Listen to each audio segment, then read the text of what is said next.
A billionaire known for his ruthless business sense and towering wealth believed he had seen everything life had to offer. But one quiet evening, in his marble-clad mansion, he decided to conduct a strange test. He pretended to fall asleep on his velvet chaise, waiting to see how the new maid's daughter, just a child, would behave when no one was watching. What he witnessed next, however, would shake the very foundation of his beliefs. In that moment, money, power, and privilege meant nothing. What this young girl did would forever change how he viewed humanity, loyalty, and the invisible weight of prejudice. Alexander Sterling was the kind of man who commanded respect the moment he entered a room. He owned sprawling estates, private jets, and a fortune that kept his name etched into the top 10 richest men alive. Yet behind the layers of power and prestige, he was also a man who carried suspicion. He trusted very few, believing loyalty was bought rather than earned. When his head housekeeper retired, a recommendation was made for a woman named Lillian, a hard-working single mother raising her 10-year-old daughter, Naomi. Alexander hesitated. She was young, black, and unknown to his circle. But after a brief interview, where Lillian's poise and humility stood out, he decided to hire her. The mansion soon echoed with an unfamiliar warmth. Naomi would quietly sit in corners, reading books while her mother worked tirelessly to keep every inch of the grand home spotless.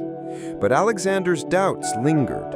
In his mind, wealth often drew greed, and he wondered if this new family could be trusted. One autumn evening, with the golden glow of chandeliers reflecting off the polished marble floors, Alexander conceived his test. He announced to Lillian that he was retiring early, settling onto the velvet chaise in the drawing room. Naomi was left nearby, her curious eyes scanning the room as her mother dusted in silence.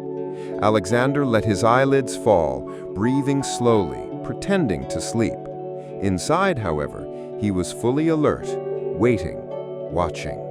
What would this child do? Would she touch the priceless figurines? Peek into his leather briefcase stuffed with contracts and checks? Or worse, slip something into her pocket? The mansion grew still, and his experiment began. At first, Naomi seemed unaware of his staged slumber. She sat on a rug by the fireplace, her knees tucked under her chin, quietly humming as she turned the pages of a worn library book. Lillian continued dusting shelves, her back to the billionaire, focused and deliberate. Minutes passed, and Alexander's doubts intensified. Wealth had taught him that temptation could corrupt even the most innocent faces. He had seen family betray family, executives steal millions, and friends vanish the moment the spotlight dimmed. Why should this girl, or her mother, be any different? Then movement. Naomi glanced up from her book and studied Alexander. The billionaire kept his breathing steady, feigning deep sleep. The little girl slowly rose and padded toward him. His heart raced, not in fear, but in anticipation. Naomi stood before him, her small fingers hovering near his expensive silk blanket. For a moment, it looked as though she might tug it away, curious about its texture or design. Alexander tensed, but instead, she gently pulled the blanket higher, covering his chest as though ensuring he stayed warm. What happened next pierced him in ways no business deal ever had. Naomi, seeing his phone sliding precariously off the armrest, carefully placed it back so it wouldn't fall. She then whispered softly, not realizing her mother could hear, "Mama says he's lonely. Maybe if I pray for him, he won't be so sad." She knelt beside the chaise, folded her tiny hands, and closed her eyes. Her whispered prayer was simple but profound. She asked for Alexander's happiness, for his heart to find peace, and for kindness to guide his life. From across the room, Lillian froze, tears welling up. She hadn't told her daughter to do this. It was Naomi's own instinct. For Alexander, Lying there pretending to sleep, the words struck like thunder. Here was a child who had nothing compared to his vast empire, yet she was offering him something priceless: compassion. But his conscience wrestled with old prejudices. Why did her kindness feel so disarming? Was it because she was the daughter of a maid, someone he subconsciously placed below him in the social order? He realized with shame how little he had ever expected from her. The longer he lay there, the heavier his guilt became. This wasn't just a test of loyalty, it had revealed the limits of his own humanity. Alexander could no longer maintain the charade. His chest tightened with emotion, and a single tear escaped the corner of his eye. Sitting up suddenly, he startled both Lillian and Naomi. The little girl gasped, stepping back, thinking she had done something wrong. But Alexander's expression wasn't one of anger. It was one of raw, unfiltered realization. For the first time in years, the billionaire's voice cracked as he spoke, confessing what he had done. He admitted he had pretended to sleep, convinced that Naomi might be tempted by the glitter of his world. He admitted he didn't trust easily, especially those society often places at the margins. Lillian stood frozen, her pride bruised by his suspicion, but softened by the sight of her daughter's innocence shining through. Naomi clutched her book tightly, her eyes glistening with confusion. The silence that followed was suffocating. Alexander's heart pounded, not because of fear of loss, but because of the shame of realizing how deeply prejudice had clouded his judgment.